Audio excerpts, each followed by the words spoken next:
Good afternoon दोस्तों। आज के करंट अफेयर्स विद फैक्ट्स में आप सभी का स्वागत है। आज डेट है क्या, 11 जून। तो आइए देखते हैं 11 जून से रिलेटेड करंट अफेयर्स। हम लोग की पहली न्यूज क्या है, IMF। ठीक है, न्यूज में क्यों है इस समय, ठीक है। तो याद रखिएगा कि एशिया प्रशांत विभाग के नए निदेशक चुने गए। एशिया प्रशांत विभाग के नए निदेशक चुने गए हैं, ठीक है। उनका नाम क्या है, कृष्ण श्रीनिवासन उनका नाम है। तो आपसे ऐसे ही पूछेगा कि एशिया प्रशांत विभाग के नए निदेशक IMF द्वारा एशिया प्रशांत विभाग के नए निदेशक कौन चुने गए हैं IMF में, तो कृष्ण श्रीनिवासन। IMF की स्थापना पूछे 1945 में, कब, 1945 ईस्वी में। हेडक्वार्टर पूछे तो वाशिंगटन DC, याद रखिएगा हेडक्वार्टर कहाँ है, वाशिंगटन DC में इसका हेडक्वार्टर है। इसका फुल फॉर्म पूछे तो international monetary fund,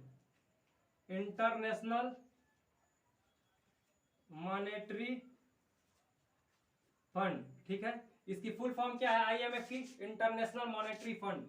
total country कितने हैं, 190। टोटल कंट्री कितने हैं, 190। इस्टेब्लिश्ड हुआ 1945 में। हेडक्वार्टर वाशिंगटन DC में है, ठीक है। अगर पूछे कि हेड कौन है, Kristalina Georgieva. Head Kristalina Georgieva, ठीक है। हेड कौन है, तो क्रिस्टलिना जॉर्जिवा यहाँ की हेड है, ठीक है। सबसे आपसे यही पूछेगा, यही जो, क्योंकि लेटेस्ट में यही है, ठीक है। स्टैटिक जीके के फैक्ट्स में ये मैं बता चुका हूँ IMF क्या है। तो एशिया प्रशांत विभाग के नए निदेशक चुने गए हैं जिनका नाम है कृष्ण श्रीनिवास। स्टेब्लिश कब हुआ था, 1945 में। हेडक्वार्टर कहाँ है, वाशिंगटन DC में। इंटरनेशनल मॉनेटरी फंड इसका फुल फॉर्म होता है। टोटल कंट्री कितने हैं, 190। हेड कौन है, क्रिस्टलिना जॉर्जिवा। ये आपको IMF से याद रखना है। आइए हम अपने दूसरी न्यूज की तरफ चलते हैं। एनकोवैक्स, क्या दोस्तों, एनकोवैक्स।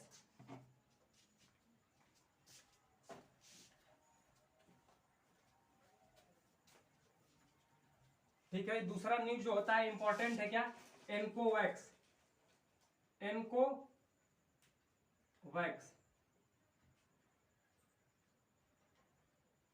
एनकोवैक्स भारत द्वारा जानवरों के लिए कोरोना की वैक्सीन है, ठीक है। भारत द्वारा यह जानवरों के लिए वैक्सीन जारी की गई है, एनकोवैक्स। कोविड-19 के लिए जानवरों, ठीक है। कोविड-19 के लिए जानवरों को पहली वैक्सीन है, ठीक है, लगने वाली पहली वैक्सीन है, ठीक है। एनकोवैक्स, उसका नाम क्या है, एनकोवैक्स। एनकोवैक्स क्या है, तो जानवरों को कोरोना की लगने वाली पहली वैक्सीन है भारत में, ये आपको याद रखना है, ठीक है। अगर पूछे कि यह जो होता है किसके द्वारा बनाया गया था, तो याद रखिएगा राष्ट्रीय अश्व अनुसंधान द्वारा इसको बनाया गया था। किसके द्वारा बनाया गया था, राष्ट्रीय अश्व अनुसंधान द्वारा, NR, ठीक है। NRC इसे बोला जाता है, क्या, NRC द्वारा इसको बनाया गया था। अगर आपसे पूछे कि एनकोवैक्स किसके द्वारा लॉन्च किया गया था, तो नरेंद्र सिंह तोमर। किसने लॉन्च किया, लॉन्च बाय पूछे तो नरेंद्र सिंह तोमर, ठीक है। Launch by Narendra Singh Tomar. एनकोवैक्स कोविड-19 जानवरों को पहली वैक्सीन है। कोविड-19 क्या है, जानवरों को भारत द्वारा निर्मित पहली वैक्सीन है कोविड-19 की, एनकोवैक्स है, ठीक है। किसके द्वारा इसको निर्मित किया गया था, मतलब कहाँ बना है, राष्ट्रीय अश्व अनुसंधान। अगर पूछे कहाँ है, तो हिसार कहाँ है, हरियाणा, ठीक है। तो ये आपको याद रखना है, ठीक है। किसके द्वारा लॉन्च किया गया है, नरेंद्र सिंह तोमर द्वारा। आइए हम अपने अगली न्यूज की तरफ चलते हैं।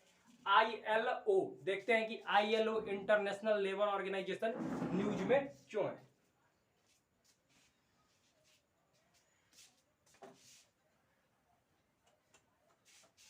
ठीक है, ये देखते हैं ILO न्यूज में क्यों है।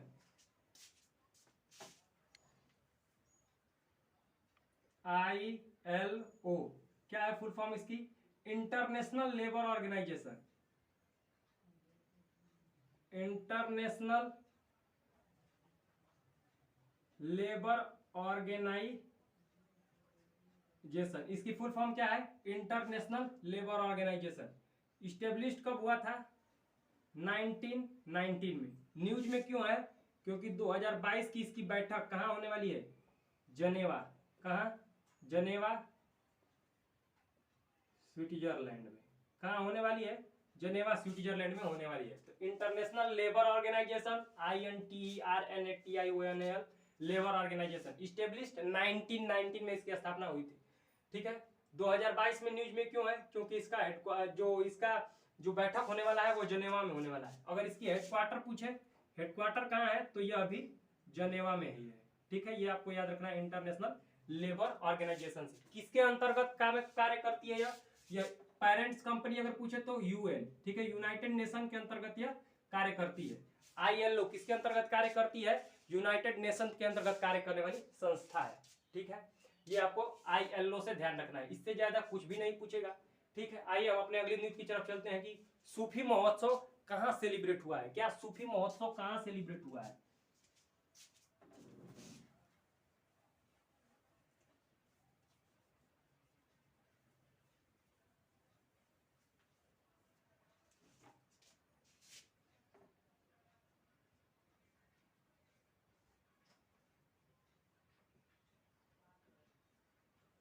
अगर आपसे पूछे कि सूफी महोत्सव कहाँ सेलिब्रेट हुआ है, तो जम्मू और कश्मीर में।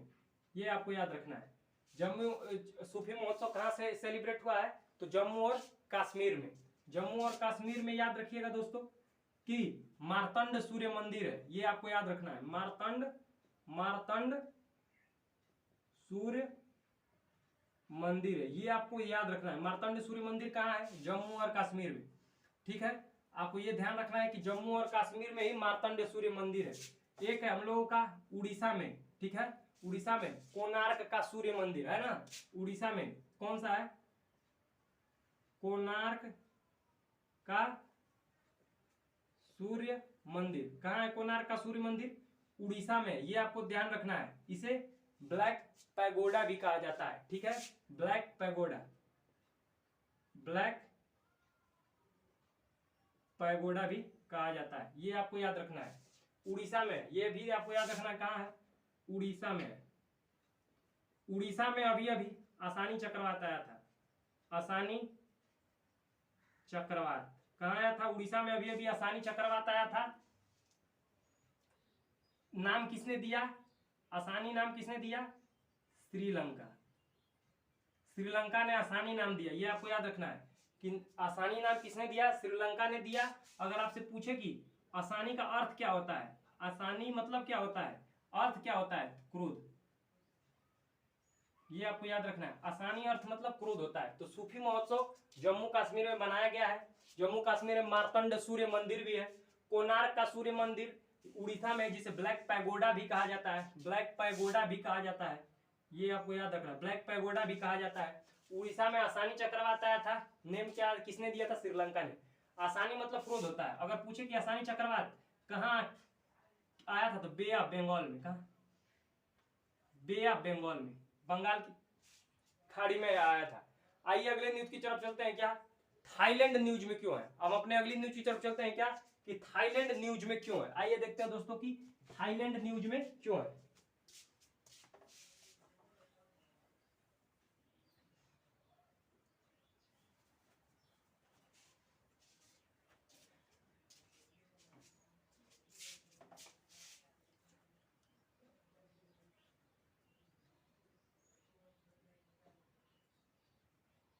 याद रखिएगा इसे, सफेद हाथियों का देश भी कहा जाता है। क्या कहा जाता है? सफेद हाथियों का देश। न्यूज में क्यों है? जो कि इंपॉर्टेंट है, यही आपको याद रखना है। न्यूज में इसलिए है क्योंकि जो थाईलैंड है वह गांजा को मान्यता देने वाला, गांजा को वैध करने वाला, गांजा को वैध करने वाला भारत का, क्या यह गांजा को वैध करने वाला भारत का, थाईलैंड, सॉरी, गांजा को वैध करने वाला एशिया का प्रथम कंट्री हुआ है, प्रथम कंट्री, ये आपको याद रखना है। गांजा को वैध करने वाला आपसे पूछेगा कि निम्नलिखित में से कौन सा ऐसा कंट्री जिसने गांजा को वैध किया है, तो थाईलैंड है। थाईलैंड क्या है, एक ऐसी कंट्री है जिसने गांजा को वैध कर दिया है। सफेद हाथियों का जो होता है दोस्तों, इसे देश भी कहा जाता है। थाईलैंड याद रखिएगा, यह आसियान कंट्री में आता है, ठीक है। आसियान एक संगठन है, उसमें आता है। आसियान मतलब association of south east Asian nation, ठीक है। इसमें 10 देश है, ठीक है। म्यांमार है, ठीक है, म्यांमार है, थाईलैंड है, म्यांमार है, थाईलैंड है, लाओस है, कंबोडिया है, वियतनाम है, मलेशिया है, सिंगापुर है, ब्रुनोई है, और इंडोनेशिया और फिलीपींस है। यह 10 कंट्री किसमें है, ये आते हैं आसियान में, association of south east Asian nation में आते हैं। ये आपको ध्यान रखना है। तो थाईलैंड न्यूज में क्यों था, थाईलैंड न्यूज में इसलिए था कि एशिया का प्रथम देश हुआ है जिसने गांजे को वैध किया है, ठीक है, अपने कंट्री में। आइए अगली न्यूज की तरफ चलते हैं कि राष्ट्रीय वायु खेल नीति, ठीक है, 2022। आइए देखते हैं कि यह न्यूज में क्यों है।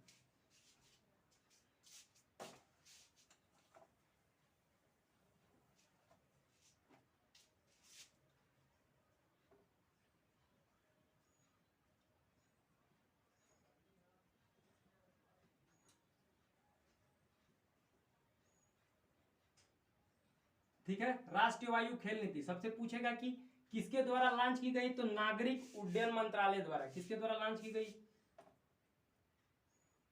लॉन्च बाय नागरिक उड्डयन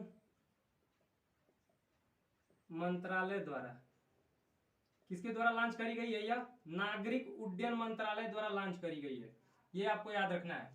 राष्ट्रीय वायु खेल नीति 2022 लॉन्च बाय नागरिक उड्डयन मंत्रालय द्वारा, ठीक है।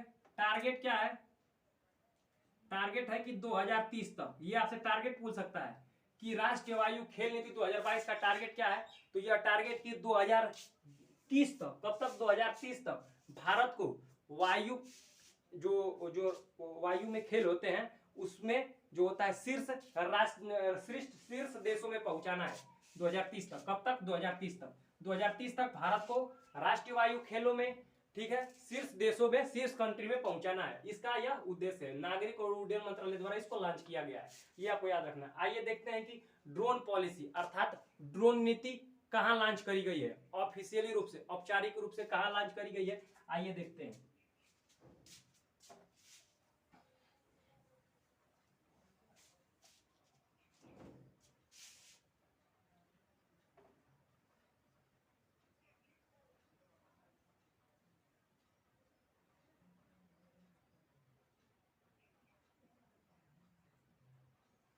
ड्रोन नीति कहां लॉन्च करी गई है, हिमाचल प्रदेश में, ये आपको याद रखना है।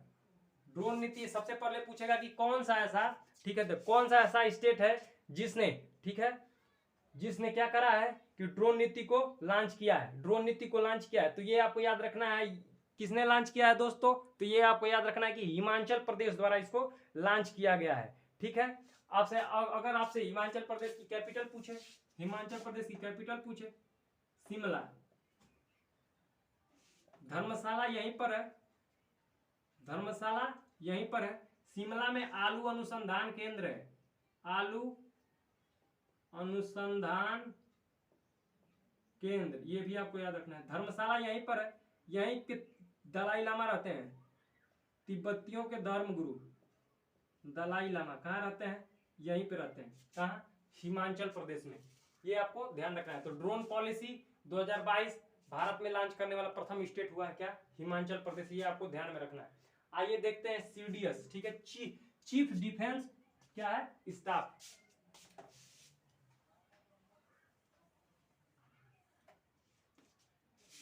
CDS, CDS chief defence staff, ये आपको याद रखना है। क्या है सीडीएस मतलब, चीफ डिफेंस स्टाफ, ठीक है। रक्षा मंत्रालय द्वारा इसकी एज मतलब जारी करी गई है कि इसकी योग्यता क्या होनी चाहिए। तो ये याद रखिएगा, सर्वप्रथम आपको जब आप ज्वाइनिंग करते हैं, मतलब जब आप सीडीएस के पद पे बैठेंगे तो आपकी उम्र 62 साल से कम होनी चाहिए, 62 वर्ष से कम होनी चाहिए, ये आपको याद रखना है। मतलब जब आप सीडीएस की पद पर जाके बैठे जिस दिन, तो आपकी उम्र 62 वर्ष से कम होनी चाहिए, ये आपको याद रखना है। फर्स्ट कौन थे? बिपिन रावत, जनरल बिपिन रावत पहले थे। पहले कौन थे? जनरल बिपिन रावत। 65 वर्ष की 62 वर्ष से कम होनी चाहिए, ये आपको याद रखना है। सीडीएस मतलब चीफ डिफेंस स्टाफ। इस समय कौन है? अगर इस समय पूछे तो एमएम नरवणे, एमएम नरवणे, ये आपको याद रखना है। इस समय कौन है? एमएम नरवणे है सीडीएस, ये आपको याद रखना है। फर्स्ट कौन थे? जनरल बिपिन रावत। आइए अब देखते हैं क्या वर्ल्ड यूनिवर्सिटी रैंकिंग 2022 में कौन सी जो यूनिवर्सिटी है इंडिया की, वह टॉप करी है इंडिया में, ये आपको याद रखना है, और विश्व में उसने स्थान बनाया है। ठीक है, आइए देखते हैं।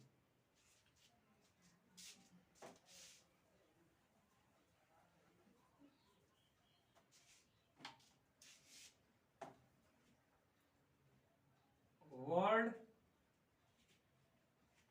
यूनिवर्सिटी रैंकिंग 2022, ये आपको याद रखना है। अगर आपसे पूछे कि वर्ल्ड यूनिवर्सिटी रैंकिंग 2022 में भारत में, ठीक है, पूरे विश्व की नहीं पता, तो भारत में किसने प्रथम स्थान हासिल किया है, तो ये आपको याद रखना है कि किसने, तो ध्यान देना है कि इसका नाम है भारतीय विज्ञान संस्थान। किसने? भारतीय विज्ञान संस्थान ने। याद रखिए कि वर्ल्ड यूनिवर्सिटी रैंकिंग जो 2022 दिया गया है वो विश्व में दिया गया, लेकिन मैं भारत का बता रहा हूं जिसने अपना रैंक बनाया है, हासिल किया है, तो किसने, तो ये आपको याद रखना है भारतीय विज्ञान संस्थान ने। किसने? भारतीय विज्ञान संस्थान, भारतीय विज्ञान संस्थान। ठीक है, ये याद रखिएगा कि वर्ल्ड यूनिवर्सिटी रैंकिंग में किसने अपना स्थान बनाया है, तो भारतीय विज्ञान संस्थान ने अपना स्थान बनाया है। बस सिर्फ वन लाइनर ही इसमें पूछेगा कि वर्ल्ड यूनिवर्सिटी रैंकिंग 2022 में किसने अपना रैंक बनाया है, तो भारतीय विज्ञान संस्थान ने अपना रैंक बनाया है। ठीक है, आइए देखते हैं अगली न्यूज क्या है। तियांगोंग क्या है? ठीक है, आइए देखते हैं।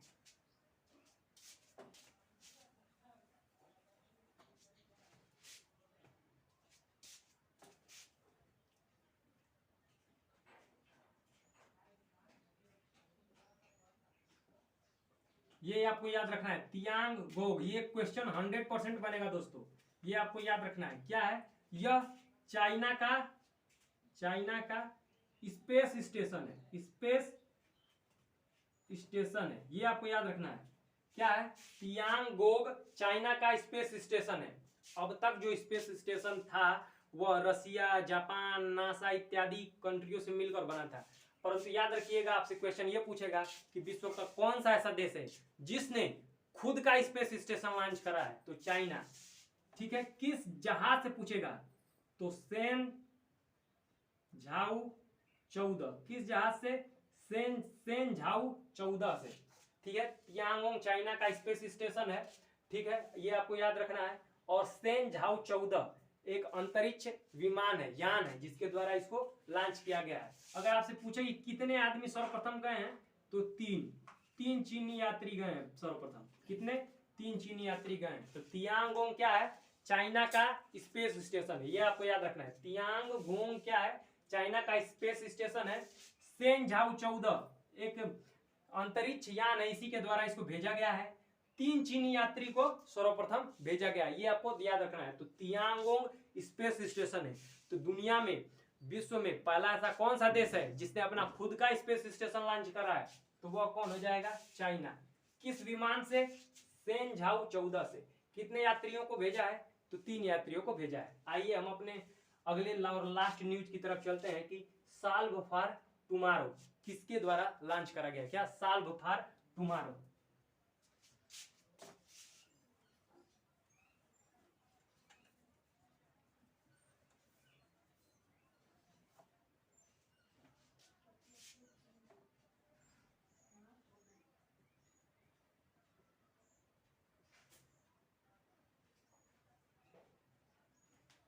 अगर आपसे पूछे कि सॉल्व फॉर टुमारो किसके द्वारा लॉन्च किया गया है, बस वन लाइनर है दोस्तों, लॉन्च बाय सैमसंग।